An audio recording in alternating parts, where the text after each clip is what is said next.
In the quiet pre-dawn stillness of Medina, where the desert wind whispers through narrow alleyways and the scent of oud lingers in the folds of old stone, the city slept, but the earth trembled with a secret. It was a trembling not of fear, but of reverence, for something sacred was unfolding within its blessed heart.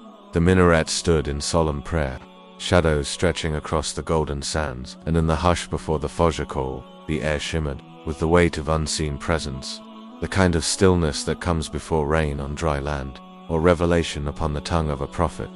That was the kind of stillness that held the city on this night.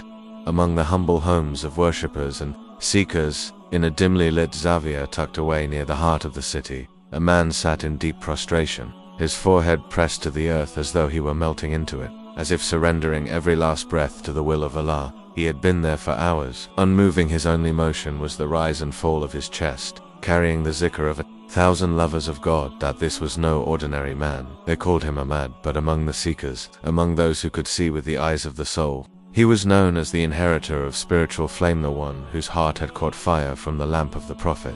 He was still young then, in his early years of the divine path, unknown to the world, unseen by the masses, but the heavens had already begun to take notice. He was born far from Medina, in a small town whose name was forgotten by maps but remembered by angels. His family, noble and pious, had wrapped him in prayers before they ever wrapped him in cloth. His mother would whisper verses of the Quran over his cradle until sleep came, not just to his eyes, but to the very air around him. His father, a man of deep taqwa, would lift him in the dark of night and place him before the Qibla, saying, "May this child be a lamp for the Ummah." Even as a child, there was something different about him. He did not run where other boys ran. He walked softly, as if afraid to disturb the silence where angels gathered.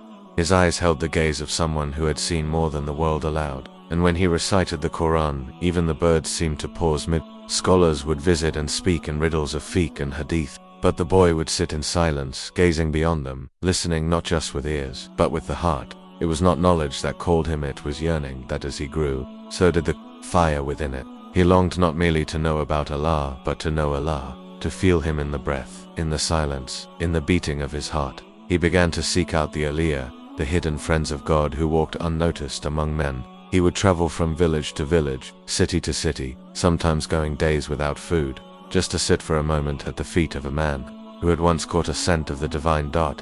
Then came the night that changed everything. It was said he stood beneath the full moon, deep in the mountains, after 7 nights of fasting, with nothing but dates and a skin of water. He raised his hands and cried, not in complaint, but in yearning. "O Allah," he said, "I do not ask for the dunya, nor for the Jannah. I ask only for you. Show me how to die before I die, so that I may live forever in you." And in that moment, it is said, the wind stilled, and the stars trembled. Some say they saw a light descend upon him that night, not of fire, but of divine nearness. From that night forward, something within him changed. He no longer sought knowledge. He sought annihilation in the beloved dot. Now, in Medina, years later, he sat in that small room where the dust clung to old Qurans and oil lamps flickered like the hearts of lovers. The call to Fajr had not yet risen, but the fragrance of prayer filled the air. Around him, his students lay asleep on mats, unaware that the world was changing before their very eyes. And then it happened. A tremor, almost imperceptible, passed through the room. Not an earthquake, but a breath, a divine breath. His body shook not from fear, but from reception, and without a word, he stood. His eyes were wet, his hands trembling, but there was no sorrow in him, only awe. He walked outside into the courtyard where the first light of dawn began to kiss the stones.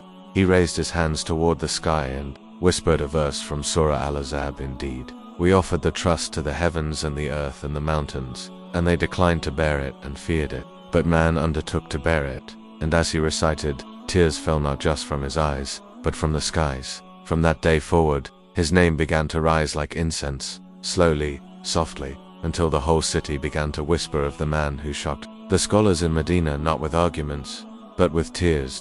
Not with books, but with light. They would say, "There is a man among us who prays like the Prophet prayed, who weeps like the Awliya weep, and whose silence speaks more than our words ever could." And so began the legend of Syed Ahmad Rufai, the man whose heart thundered with the remembrance of Allah, whose steps echoed with the legacy of the Prophet, and whose presence shocked the world, not with miracles of the hand, but with the miracle of a heart surrendered entirely to its Lord. Asterisk, he was not born with titles. He was not born in palaces. No banners were raised the day he entered the world, only a stillness. A subtle shift, like the quiet flutter of unseen wings. The year was marked only by the soft sigh of a pious woman in labor, and the trembling prayer of a father whose every breath carried the name of Allah. He was born in Hazan, a small village that lived under the wide blue sky of Iraq, a land stitched with centuries of prophets, saints, and poets. The people there were poor, but rich in dhikr. Their mosques were small, but their hearts wide enough to hold the entire ummah. It was there, in a modest home surrounded by earth and sky, that Syed Ahmad came into this world, his first cry not a protest, but a breath that seemed to echo with divine mercy.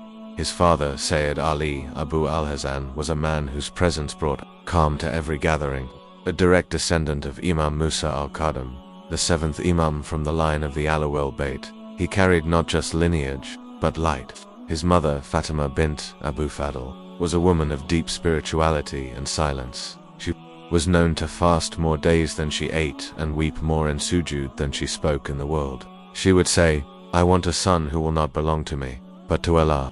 And so it was. From his earliest days, Syed Ahmad seemed wrapped in something unseen.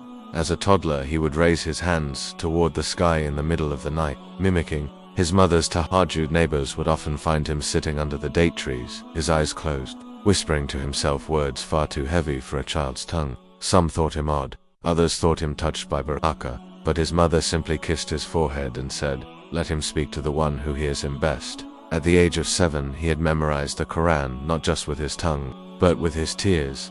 He did not recite like a boy, he recited like a soul returning home. His teacher, a stern man who rarely smiled, wept the day Ahmad completed his memorization. "This child," he said, "is not just remembering words, he is remembering where he came from." He grew tall quickly, slender but strong, with dark eyes that never looked away in arrogance, only down in humility. His voice was soft, but when he spoke, men leaned in to listen. Even as a child, he would sit with the elders after prayer, not to interrupt, but to absorb. When others played, he pondered. When others laughed, he wept. He began his studies in the Islamic sciences with the same intensity that marked his prayers. Fiqh, tafsir, hadith, logic, he absorbed them like the desert drinks rain. But it wasn't enough.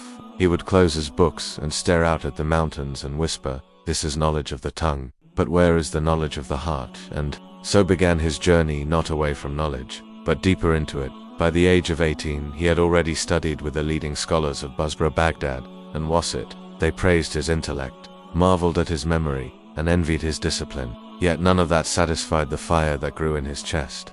There was a yearning in him that no book could quiet, no teacher could explain. One night, after studying the proofs of Tawheed for hours, he stood and said to his teacher, "All this knowledge speaks of Allah, but who will show me how to see him?" The room fell silent.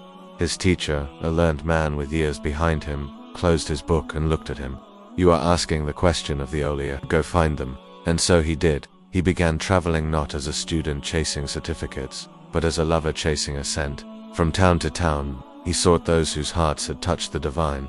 Most of them were unknown to the world: old shepherds, quiet women who swept mosques, blind men who never missed tahajjud.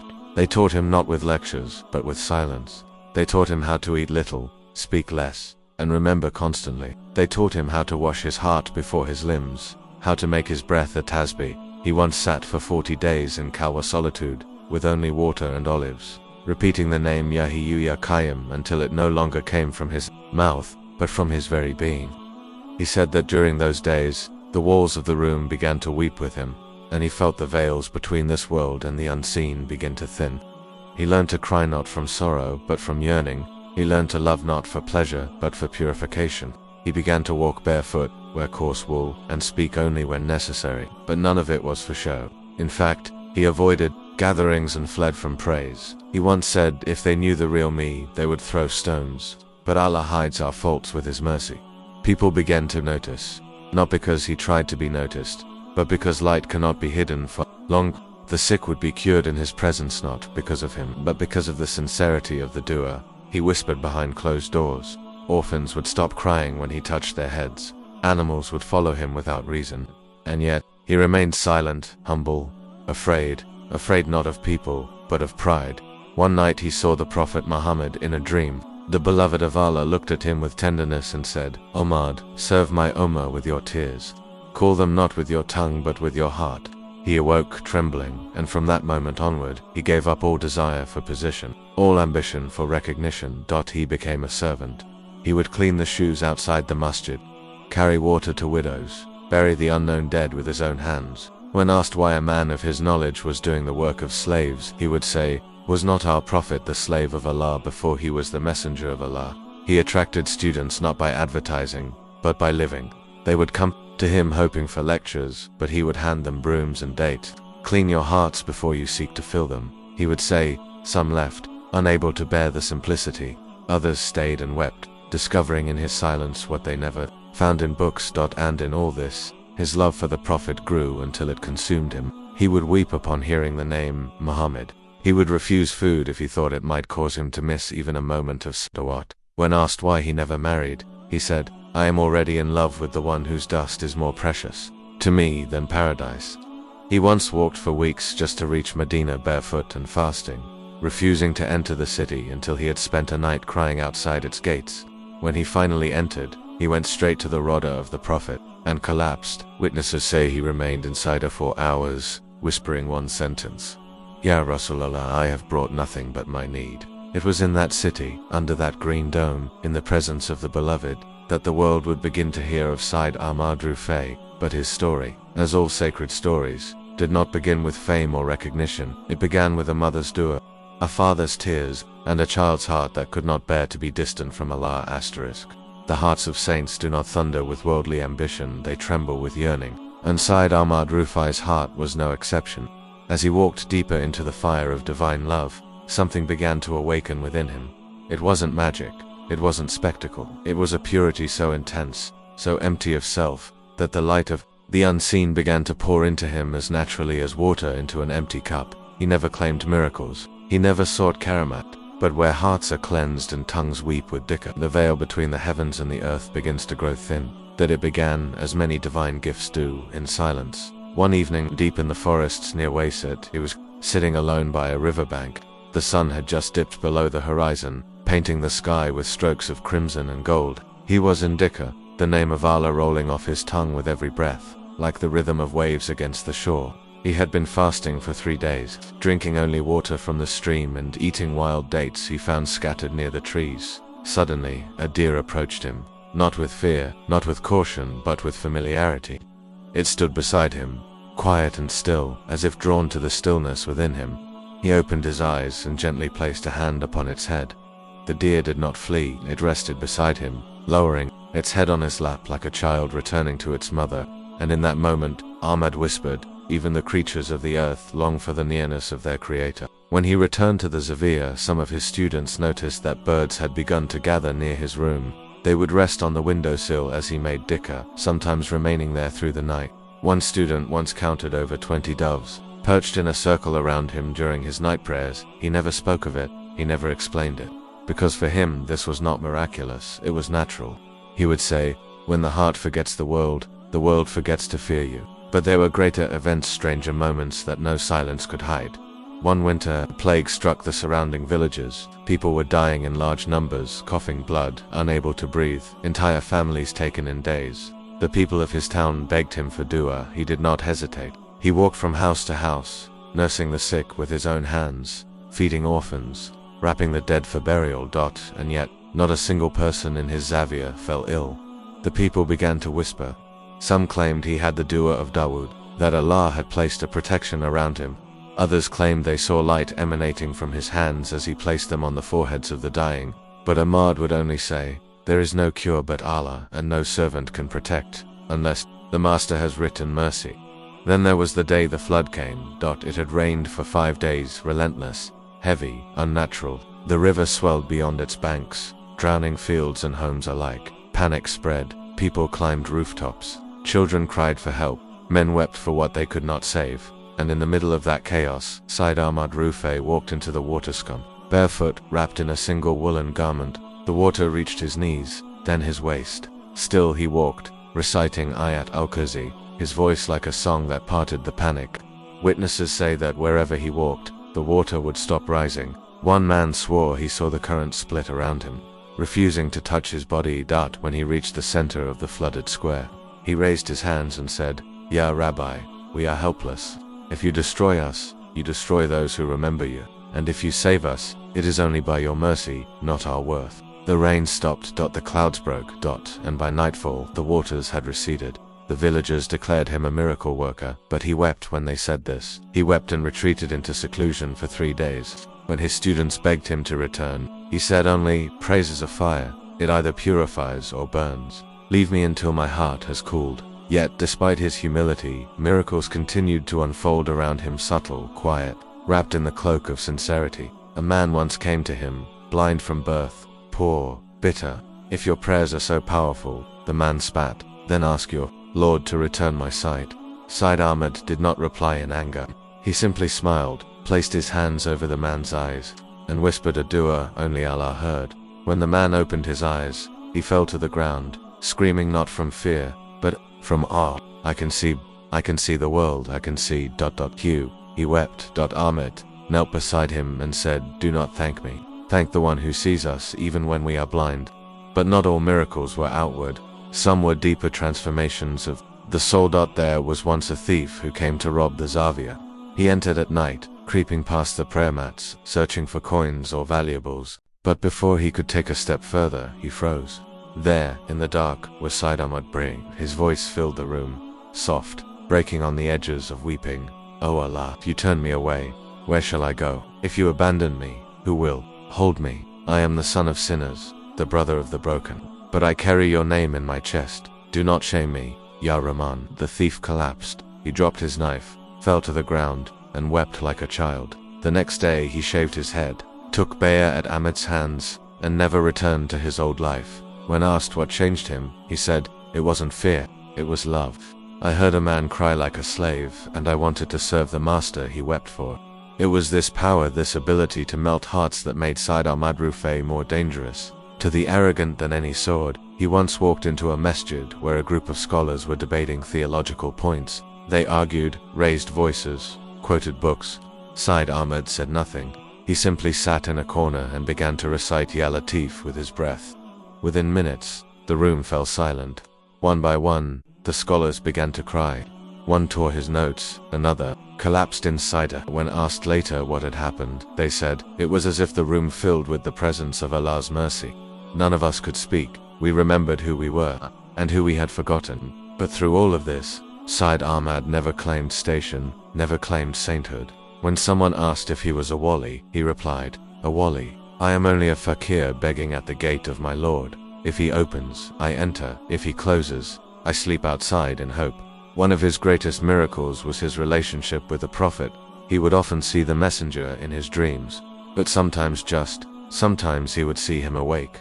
Once, in the middle of a public gathering, as he recited salawat, he stopped abruptly. His eyes widened. He rose to his feet, weeping uncontrollably, and bowed his head in silence. Later he would confide in one of his students, "He was there. The beloved stood before us. I could smell the musk of his presence." His students began to notice that on nights when Ahmad would stay awake and worship, a fragrance would fill the Zaviro's musk, and something indescribable. Those who experienced it said it felt like being wrapped in silken fire at the same time, a feeling of both being seen and being loved. This presence, this barakah, was not from Ahmad alone. It was the result of a life emptied of ego, a heart that had become nothing but a mirror for divine mercy. And still, he would say, "If you see light in me, it is not mine. I am just a glass. The lamp is Allah's. The flame is mine." As his fame grew, rulers began to send him gifts, gold, camels, land. He returned all of it. What use is gold to a man preparing for his grave? He would say, when pressured to accept at least a stipend for his Zavia, he replied, "The hand that is raised in dua should not be lowered for coins." These were not just words, he lived them. And yet, even with such detachment, such asceticism, he remained deeply human. He laughed with children, he sat with the poor, he buried his own companions with his hands. He never isolated himself from the pain of the world. Rather, he carried it quietly, prayerfully, without complaint. One of his students once said, "We never saw him angry, we never saw him arrogant, but we saw him weep, always." He wept for the sins of the Ummah, for the pain of the forgotten, for the mercy of his Lord. And perhaps that was his greatest miracle, not walking on water, not healing the sick but remaining soft. In a world that tried to harden every heart, every soul chosen for divine nearness is first carved by divine hardship. No one reaches Allah through comfort. The ones most beloved to him, the prophets, the martyrs, the saints, were not given ease, they were given tests, so their love could prove itself true. And so, the same blade was placed upon the heart of Syed Ahmad Rufai. What had been a path lined with barakah would soon be darkened with loss, betrayal, and suffering. The storm began quietly. It started with whispers, rumors from jealous men, disturbed not by his faults, but by his purity. They could not accept that a man with no position, no wealth, no lineage of kings could have such a grip on people's hearts. He was too beloved, too followed, too free. And the world fears the free more than it fears the wicked. It began with letters sent to the local governor. This man is misleading the masses. He performs miracles, sorcery, not sanctity. He gathers people in secret, perhaps to build a rebellion. He refuses our gifts. Is this pride or hidden power? Within days, soldiers came. They did not knock. They did not speak. They stormed the Zawiya during Fajr prayer, dragging him out before his students, his body still wet from wudu, his voice still trembling from Quran. He did not resist. He did not protest. He simply looked at his disciples and said, "Do not be afraid. A rose does not bleed when you pluck it. Its fragrance remains." They imprisoned him without trial, a small, damp cell, with no windows and walls slick with mold. He was stripped of his woolen cloak, his prayer beads confiscated, his Quran taken. For the first 3 days he was given only bread and bitter water. Rats circled the corners. His body grew thin, his feet swelled, his voice grew hoarse, and yet he smiled. He made wudu with the dripping water from the cell wall. He recited whatever ayat he remembered, which for him was the entire Quran. At night, he would whisper salawat until the guards fell asleep, a strange peace settling over the prison like the wings of Rama. But on the 7th night, the trial deepened. They brought him before the judge, a man known for his pride and loyalty to the regime. The judge barked, "Have caused unrest with your claims of sainthood." Ahmad said nothing. "You turn people away from the scholars, from the law." Ahmad said nothing. "You reject wealth, yet influence kings. Who are you?" He finally spoke, softly, "A servant of Allah, nothing more." The judge slammed his fist on the table. "Then submit your allegiance to the court and renounce your so-called miracles, or we will make an example of you." Ahmad smiled gently. "I renounce nothing except myself, and I submit only to the one who created me." The sentence was issued, 40 lashes and indefinite confinement. The guards stripped his back bare, tied him to a post, and before the weeping eyes of his companions and the smirking faces of his enemies, they began to whip him. The first strike broke the silence. The second broke the skin. By the 10th, blood was pooling at his feet, but he did not cry out. By the 20th, his body shook with pain, but his lips kept moving. "La ilaha ilaha anta, subhanaka, inni kuntu minaz zalimin." By the 30th, the execution of "He is praying for us," he whispered. And by the 40th, the crowd stood stunned, not by his endurance, but by the light on his face. Bloodied, trembling, half-conscious, yet radiant, he collapsed, not from defeat, but from exhaustion. They left him in the cell, assuming he would die. But the next morning, at Fajr, the guards heard something, a voice, soft, melodic, breaking through the cold silence of dawn. "Allahu Allah, Allahu Allah." They opened the cell, and there he was, wrapped in rags, face pale, eyes swollen, back still bleeding, but in Sajdah, he remained there until sunrise, whispering gratitude. That was when the dreams began. Guards saw the Prophet in their sleep, standing beside Syed Ahmad, placing a cloak over his back. One man woke in tears and begged forgiveness. Others fell ill until they came and apologized to him personally. Even the judge who sentenced him grew restless, dreaming of fire and regret. Within weeks he released Ahmad without explanation, without apology. Ahmad left the prison without bitterness. He kissed the threshold of the jail and said, "This was a garden. I met my Lord here in ways I could not in comfort." But the trials were not over. Upon returning to the Zawiya, he found it empty. His students scattered, some afraid, some imprisoned, some coerced into silence. His books had been burned, his prayer rugs torn. Even the date trees near the entrance had been chopped. He sat in the ruins for hours, alone, dust clinging to his garments, the evening wind brushing against broken walls. And then he began to sing, a soft qasida, a song of longing, of loss, of the beloved. His voice filled the ruins like rain on cracked earth. One by one, villagers came. They sat around him in silence, some weeping, others just watching, as if witnessing something from another world. He looked at them and said, "They took the walls, but they could not take the love." In the months that followed, he rebuilt nothing.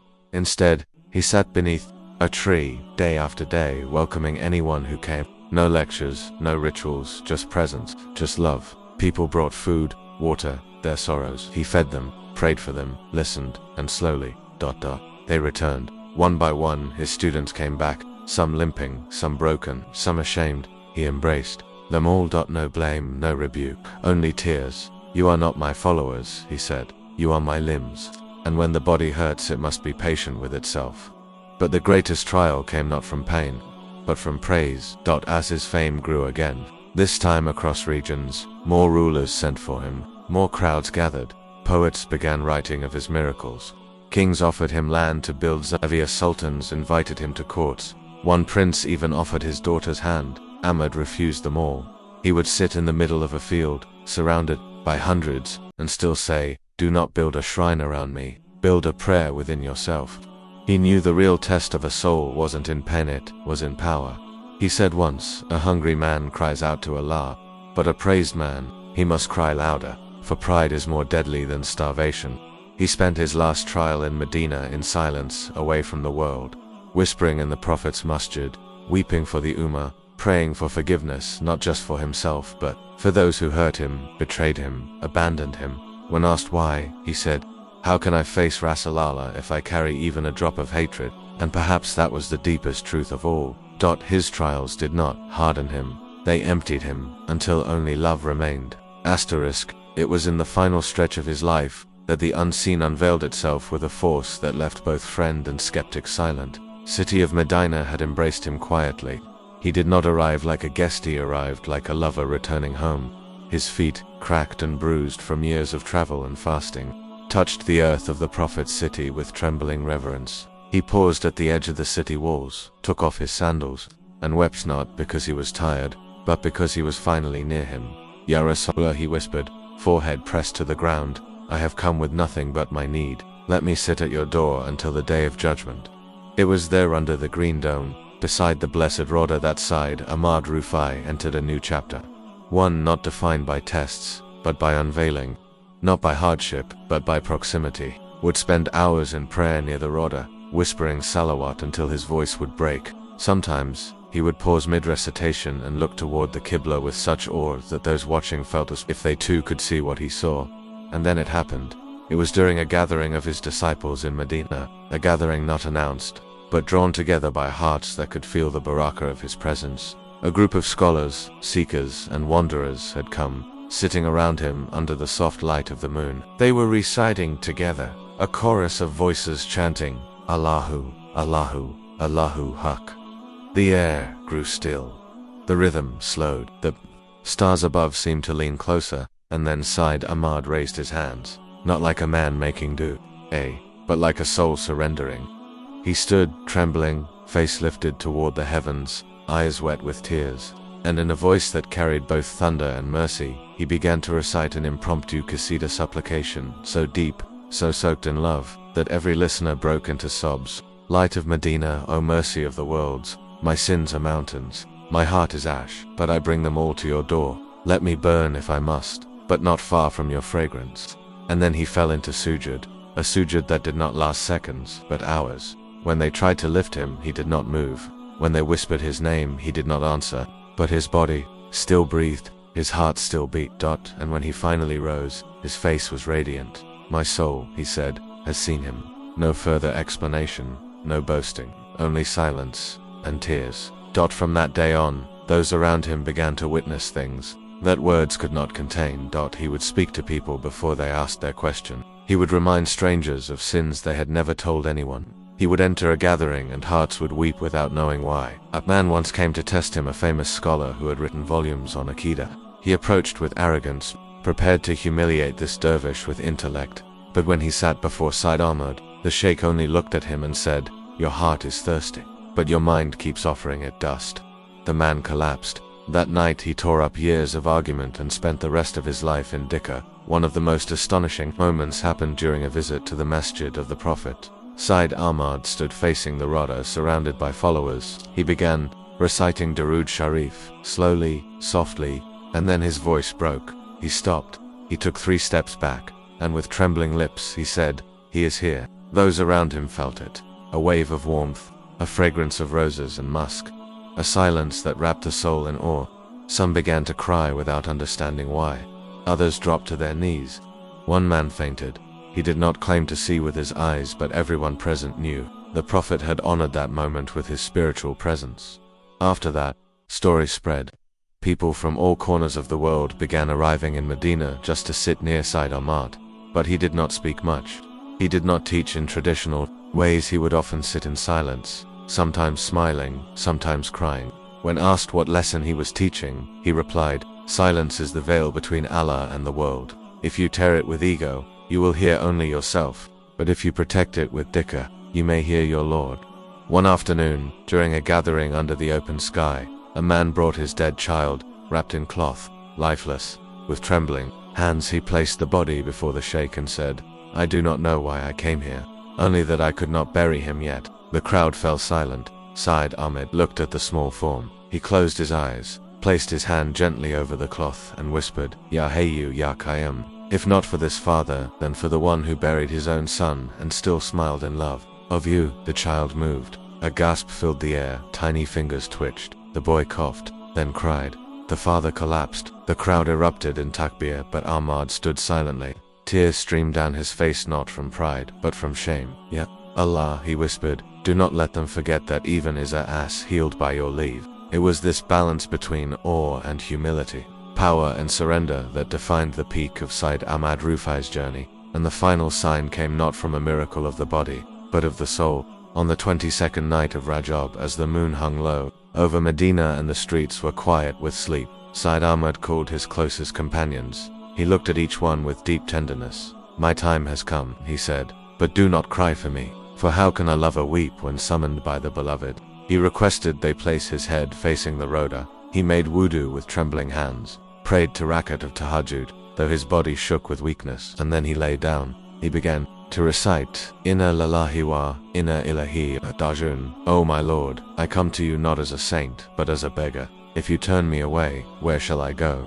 His lips moved in salawat until they no longer moved at all, and just before dawn he returned to the one he had loved all his life. No thunder cracked, no light burst out, just a silence so thick it felt like the angels themselves were pausing. They buried him quietly, as he had asked. No dome, no shrine, only a simple grave, marked by the fragrance of his tears and the memory of his submission. But his legacy did not remain buried. It blossomed in hearts, in words, in seekers who felt called to surrender fully, purely, the way he did, and those who walk past his grave, to this day, sometimes pause, not because they see something, but because, for a moment, they feel something, a stillness, a fragrance, a love too deep for language, and that is the miracle that will never end. After his passing, a strange quietness settled over Medina, one of absence, but of deep presence. It was as if his soul had not left, but had only changed form, no longer tied to body or voice, but carried now in the winds, in the hearts of those who sat where he once sat, wept where he once wept, prayed where he once bowed. They had buried him as he requested, no marble, no gold, no structure to attract attention. But soon travelers began arriving at the unmarked grave, guided by dreams, by instinct, by the tug of longing. They came not to visit a saint, but to remember what he taught, that every soul, no matter how broken, has a path to the beloved. His students began to gather again quietly at first, sitting in circles beneath trees, in courtyards, in mosques. They didn't speak of his miracles, they spoke of his tears, of how he fed the poor with his own hands, how he kissed the feet of orphans, how he wept for the sins of strangers. And slowly his way spread, not through force, not through fame, but like fragrance, unseen, yet undeniable. Disciples who had once sat with him in silence now opened surveyors across the Muslim world. In Egypt, a scholar who had once mocked him began teaching his qasad as spiritual medicine. In Morocco, a poor beggar who had once met him for a single night founded a school of dhikr in his memory. In India, a seeker who had traveled months to sit in his gatherings began to teach his words as if they were pearls, each line holding oceans of meaning. But perhaps the greatest proof of his legacy came not in buildings or books, but in hearts. Men who had been hardened by sin softened at the mere mention of his name. Women who had lived in despair found new light through his words of mercy. Children who had never seen him dreamed of him standing in white, smiling with hands raised in dua. His teachings, though few, were written down with deep reverence. Not long treatises, but short lines like arrows aimed at the heart. Do not polish your outer shell while your heart decays. If love does not bring you to tears, it is not yet love. Every breath is a step toward Allah or a step away. Choose wisely. Do not seek miracles, seek purity. Purity is the greatest miracle. When your heart breaks, say Alhamdulillah. That is Allah's invitation to enter. These became proverbs, repeated across generations, recited at bedsides, written on doorways, whispered in moments of grief and ecstasy alike. And in time, the world came to recognize what Madina had always known, that Syed Ahmad Rufai was not just a man of miracles. He was a man who submitted completely, a man who emptied himself so fully of ego that Allah's light could pour through him without distortion. His story became part of the spiritual tapestry of Islam, not as a tale of fame but of fanasa. He was remembered not for the wonders around him, but for the surrender within him. In the centuries that followed, seekers who walked barefoot into the deserts of Iraq or the sacred courtyards of Medina would often hear whispers of him, not as legend but as guidance. You want to taste sincerity, the elders would say, then walk where Ahmad Rufai walked.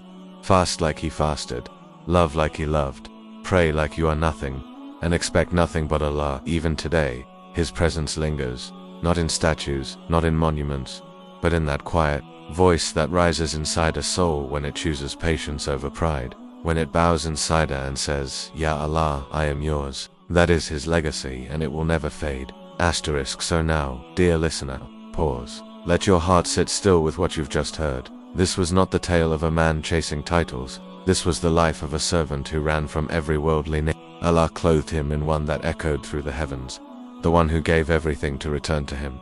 Syed Ahmad Rufai didn't build empires. He built hearts. He didn't command armies. He commanded attention through silence. He didn't boast of miracles. He lived as if everything was already a miracle: breath, prayer, love, loss, longing. And he didn't die to be remembered. It died so that you might remember your own soul. Ask yourself now, have you bowed like he bowed, not just with your body, but with your will?